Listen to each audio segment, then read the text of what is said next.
Assalamualaikum warahmatullahi wabarakatuh. Perkenalkan, nama saya Haikal Aulia Afrilian, NIM 2433859 dari Prodi Teknik Mesin. Saya akan mempresentasikan materi sistem komputer dan pengantaran pemrograman. Materi ini sangat penting karena menjadi dasar untuk memahami bagaimana komputer bekerja, apa itu program, dan bagaimana kita menuliskan algoritma sebelum masuk ke pemrograman yang lebih kompleks. Baik, kita akan membahas dari capaian pembelajaran, yaitu 1. Memahami prinsip dasar sistem komputer. 2. Memahami konsep program dan algoritma.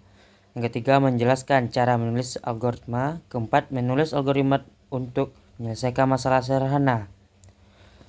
Setelah mempelajari materi ini, kita diharapkan bisa memahami prinsip dasar bagaimana komputer bekerja, mengenali konsep pemrograman dan algoritma, mengetahui cara menuliskan algoritma yang benar, dan akhirnya mampu mempraktikkannya untuk menyelesaikan masalah sederhana. Jadi tujuan akhirnya bukan hanyalah paham teori, tapi juga bisa mengaplikasikan algoritma dalam pemrograman nyata. Lanjut ke pokok materi. Pertama, sistem komputer. Kedua, pengantar program dan algoritma. Ketiga, penulisan algoritma. Modul ini terbagi menjadi 3 bagian. Pertama, kita membahas sistem komputer, yaitu bagaimana komputer terbentuk dari berbagai komponen. Kedua, kita masuk ke pengantar program dan algoritma untuk memahami perintah algoritma dan dasar pemrograman. Ketiga, kita belajar cara menulis algoritma baik dengan Procode, Flowcode maupun bahasa pemrograman. Ini adalah alur belajar yang berurutan dari hardware, software, hingga ke logika pemrograman. Sistem komputer. Sistem komputer terdiri dari elemen utama yaitu hardware, software, dan berwenang. Kedua, strukturnya yaitu input, output, CPU, memori, dan bus. Fungsi komputer yaitu administrasi, komunikasi, multimedia, industri, hiburan, dan lain-lain. Komputer bisa berfungsi karena adanya 3 elemen utama, yaitu hardware, pemrograman, dan firmware, yaitu manusia yang mengoperasikan. Contoh hardware adalah CPU, monitor, keyboard. Software bisa berupa sistem operasi atau aplikasi. Firmware adalah kita sebagai pengguna. Struktur komputer sendiri meliputi perangkat input seperti keyboard dan mouse, perangkat output seperti monitor dan printer. Lalu, CPU sebagai pusat pemrosesan, memori untuk penyimpanan data, serta jalur komunikasi data yang disebut bus. Fungsinya luas, mulai dari administrasi, komunikasi, multimedia, sampai industri dan hiburan.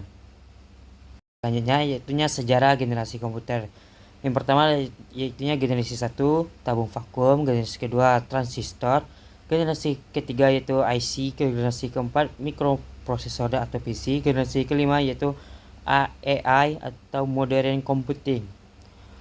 Komputer berkembang dalam 5 generasi. Generasi pertama yang memakai tabung vakum yang besar, mahal, dan panas.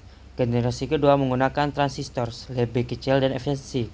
Generasi ketiga menggunakan IC sehingga komputer makin cepat dan murah. Generasi keempat adalah mikroprosesor, melahirkan PC, laptop, hingga internet. Generasi kelima adalah komputer modern dengan AI, smartphone, tablet, cloud computing. Jadi evolusi komputer selalu menuju ke arah yang lebih cepat, kecil, dan cerdas. Selanjutnya yaitunya sistem bilangan seperti desimal basisnya 10, biner dengan basis 2, oktal dengan basis 8, dan heksadesimal basisnya 16.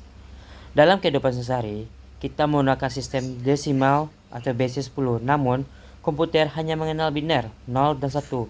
Untuk keperluan tertentu juga digunakan sistem oktal yaitu basis 8 dan heksadesimal yaitu basis 16 karena lebih ringkas untuk mempresentasikan data biner. Misalnya, bilangan biner 1101 bisa ditulis dengan heksadesimal sebagai D.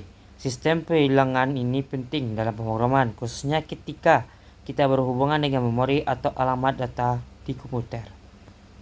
Selanjutnya yaitu pengantar pemrograman. Bahasa pemrograman biasanya yaitu Java, C, C++, Python, dan PHP. Proses pembuatannya yaitu kompilasi dan interpretasi. ketiga yaitu logika manusia dan program, deduktif dan induktif. Program adalah serangkaian instruksi yang diberikan kepada komputer. Ada banyak bahasa pemrograman seperti Java untuk aplikasi Android, Python yang populer untuk AI, C dan C++ untuk sistem dan game, serta PHP untuk website. Dalam pembuatan program ada dua cara utama, yaitu komplikasi. Semua kode diubah dulu jadi bahasa mesin sebelum dijalankan, misalnya C++, dan interpretasi, yaitu kode dijalankan baris demi baris seperti Python. Ada juga kombinasi, contohnya Java. Seperti manusia yang berpikir dengan logika deduktif dan induktif, pemrograman juga bekerja berdasarkan logika. Kalau logikanya salah, hasil pemrograman juga salah. Lanjut, algoritma, urutan langkah logis sistematis untuk memecahkan masalah. Bentuknya code, flowchart, dan bahasa pemrograman. Contohnya menghitung luas segitiga, luas persegi panjang. Algoritma adalah jantung dari pemrograman. Algoritma berarti langkah-langkah logis untuk menyelesaikan masalah. Ada beberapa cara untuk menuliskan algoritma menggunakan postcode, yaitu bahasa sehari-hari terstruktur, flowchart, diagram alur, atau langsung dalam bahasa pemrograman. Contohnya, untuk menghitung luas segitiga, algoritma adalah input alas dan tinggi, hitung luas sama dengan alas kali tinggi per 2, lalu ditampilkan hasilnya. Dari sini kita bisa mengubah postcode ke flowchart, bahkan langsung ke program komputer. Intinya, algoritma memastikan kita berpikir runtut sebelum menulis kode.